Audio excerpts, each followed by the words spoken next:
창세기 20장 말씀을 나누겠습니다. 오늘 말씀에서는 아브라함이 12장과 똑같은 잘못을 저지르고 있습니다. 그랄 왕 아비멜렉에게 아내 사라를 누이로 속이고 있는 것이죠.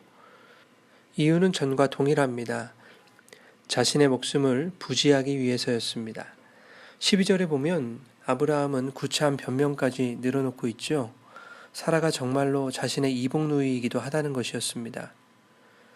이복 형제와 결혼하는 것은 레위기 18장 9절에서 금지되기까지 그 당시에는 보통 있는 일이었습니다. 그러나 이복 누이였더라도 혼인을 하게 되면 이제는 부부관계가 되는 것이죠. 이복 관계는 이미 끊어진 상태인 것입니다. 그러므로 아브람은 말도 안 되는 변명으로 자신의 행위를 정당화하려고 하고 있습니다. 그러나 객관적인 사실은 그가 하나님뿐만 아니라 사람에게도 잘못을 저질렀다는 것입니다. 창세기 18장과 19절에 보면 하나님이 아브람을 택하신 이유가 나와 있습니다. 여호와의 도를 지켜 의와 공도를 행하게 하시려고 그를 택하신 것이었습니다. 그러나 아브람의 모습은 여호와의 도나 의와 공도를 행하는 것과는 거리가 멀었습니다. 창세기 12장 때보다 더 죄질이 나쁘다고 할 수 있습니다. 왜냐하면 이미 17장과 18장에서 사라의 몸을 통해 후사를 허락하실 것이라는 그 약속을 받았음에도 불구하고 자신의 안전을 위해서 사라를 위험에 빠뜨렸기 때문입니다. 그러나 하나님은 사라를 통해 약속의 후손을 얻는 일에 위해가 되는 요소들을 적극적인 방법으로 제거하십니다. 아비멜렉의 꿈에 나타나셔서 그를 책망하시는 것입니다.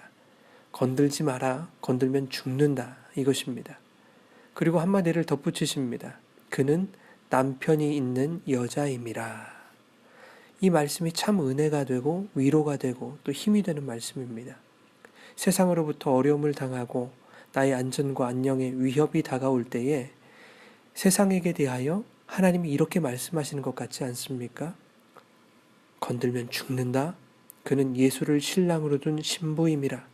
예수가 그의 남편이라. 여러분, 너무 든든한 말씀 같습니다. 아비멜렉이 하나님께 이렇게 대답합니다. 저는 몰랐습니다. 아브라함도 사라를 누이라고 하지 않았습니까? 그러니 나는 죄 없습니다. 그러자 하나님이 말씀하시죠.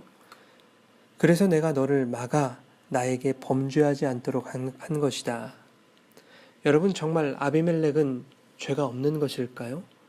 정말 하나님은 아비멜렉이 하나님께 범죄하지 않게 하시려는 의도를 가지고 그를 막았던 것일까?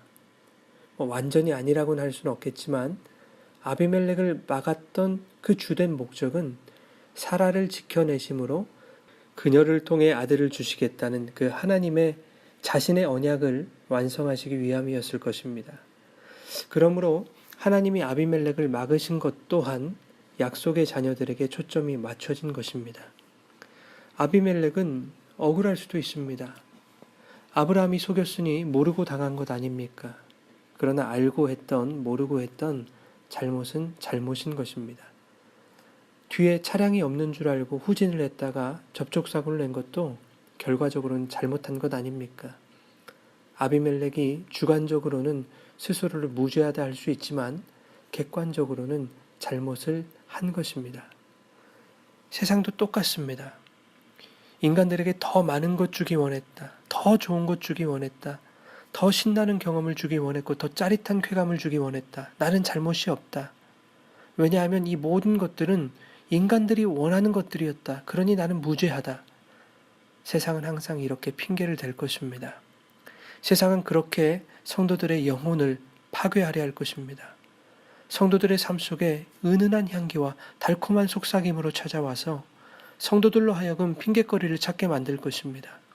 세상과 타협한 것이 얼마나 당연한 일이었는지, 그 세상에 잠식당한 것이 결코 잘못한 것이 아니라고 하는 그 정당성을 주장하도록 만들 것입니다. 아브라함이 내 이복누이이기도 해 라고 말하는 것처럼 말입니다. 세상은 시시때때로 성도들이 세상과 간음하도록 부추겨서 신랑 되신 주님과의 혼인관계를 파기시키려고 합니다. 그래서 하나님의 약속, 즉 성도들이 천국의 후사가 되는 일, 그 구원받는 일에서 제외되도록 하려는 것입니다. 그러나 하나님은 당신이 세우신 그 언약에 방해되는 요소를 반드시 제거하십니다. 그래서 성도들이 세상과 간음하여 멸망의 자손이 되는 것을 막으시고 하나님의 구원의 경륜을 차질 없이 이어가심으로 영접하는 자, 곧 그 이름을 믿는 자들, 즉 예수의 신부된 자들을 하나님의 자녀, 하늘나라 상속자, 천국의 후사로 삼으시는 일을 완성하실 것입니다.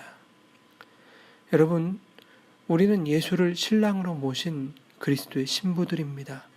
하나님은 그리스도의 신부들이 세상으로부터 어려움을 당할 때에 세상의 권세를 적극적으로 막아내심으로 당신의 백성들에게 세우신 그 언약을 신실하게 지켜내실 것입니다.